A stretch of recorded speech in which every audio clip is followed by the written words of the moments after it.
It don't look like it's leaking right now, but they just brought it from out the shop, so you never know. You gotta give it a few, let it run for a little bit, and then see, because they just brought it from out of the damn maintenance shop. Trying to clean it up.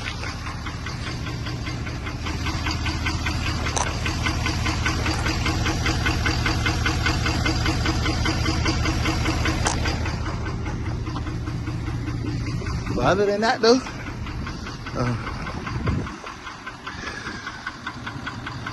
look good.